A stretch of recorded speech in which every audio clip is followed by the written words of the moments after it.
안녕하세요. 메타임 컨설팅 오규석입니다. 2024학년도 학생부 종합전형에서 가장 큰 이슈가 뭘까요? 바로 자기소개서 폐지인데요. 자, 과거에 자기소개서는 학생부에서 조금 내가 한 활동이나 나의 어떤 역량이 잘 표현되지 않았을 경우에 이를 보완해 줄 수 있는 가장 좋은 재료였습니다. 그런데 지금 이 자기소개서가 폐지가 됐습니다. 여기에 덧붙여서 학생부의 평가 항목도 축소가 된 상황이에요. 이런 부분에서 어떤 평가 항목을 가지고 어떤 재료를 가지고 지원자를 평가할 거냐 라는 부분에 좀 의견이 분분한 상황인데요.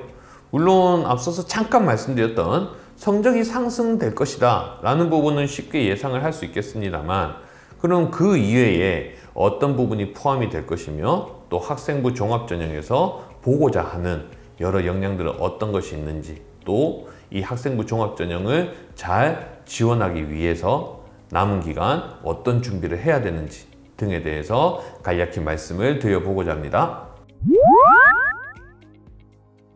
네, 우선 변화된 요소를 간략하게 한번 짚어볼게요.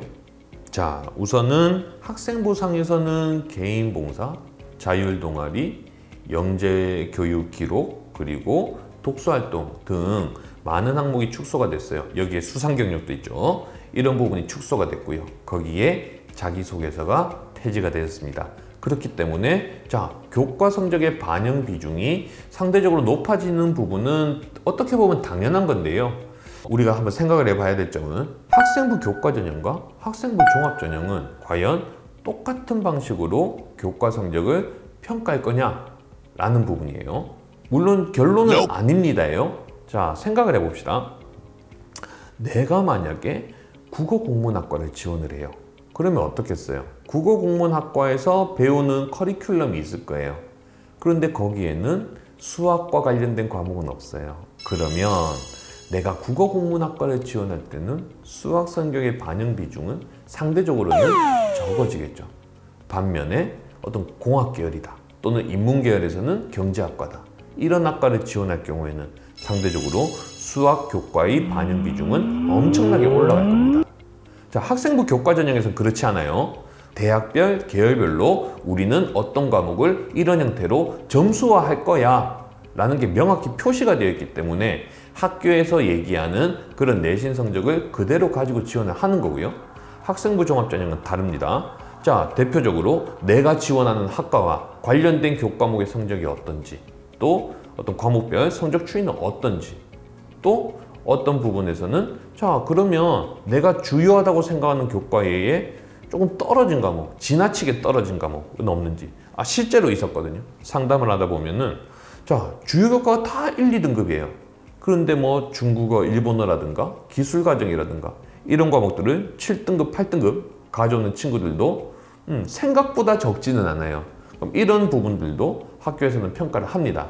그렇기 때문에 어떤 그런 부분에서 예를 들어 전체적인 내신이 조금 부족하더라도 공학 계열을 지원하는 지원자가 수학과학 성적이 좋다라면 이런 부분들은 충분히 정성적으로 좋은 평가를 받을 수 있는 부분이에요. 그렇게 조금 면밀히 뜯어보실 필요가 있을 것 같고요.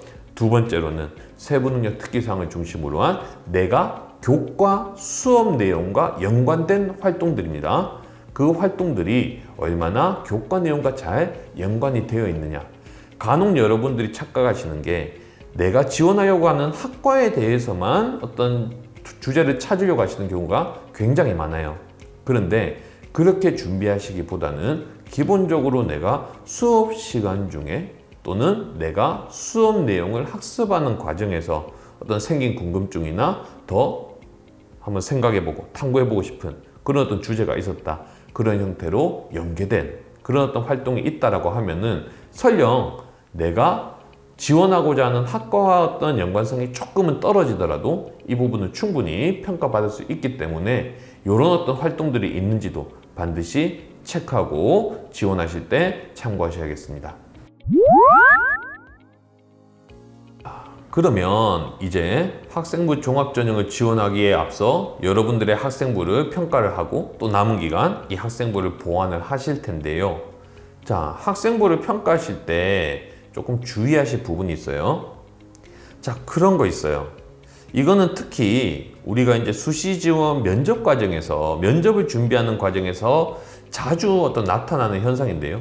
학생들이 면접을 준비하면서 자기 학생부를 계속 읽어보고 또 그와 관련된 답변들을 준비하다 보면은 자기 학생부에 매료되는 경우가 굉장히 많아요. 내가 실제로 하는 활동보다도 자기 스스로 굉장히 어떤 후한 평가를 내리는 그런 어떤 경우가 상당히 많은데요. 이 부분은 조금 지양을 해 주셔야 되고요. 학생부 종합전형도 기본적으로는 어떤 지원하려는 대학 선정에 있어서 기본적으로 저희가 적용해야 되는 그런 기준은 일단은 내신 성적입니다. 내신 성적에서 이제 내가 정성적으로 평가받을 수 있는 그런 요소가 어떤 게 있는지, 또 활동이 있는지, 그런 어떤 정량적 요소도 충분히 같이 고려하셔서 지원을 하셔야 되고요. 자, 이제 남은 기간 학생부를 준비를 해야 되잖아요. 근데 우리 한번 생각을 해봅시다. 여러분들한테 이제 남은 시간은 채 이제 3개월도 남지 않았어요. 그리고 학생부 마감까지를 고려하면 채 2개월이 남지 않았습니다. 그러면 이 짧은 기간에 내가 가지고 있는 학생부에서 단점을 보완할 것이냐, 아니면 장점을 극대화할 것이냐, 이 부분도 분명히 생각을 하셔야 됩니다.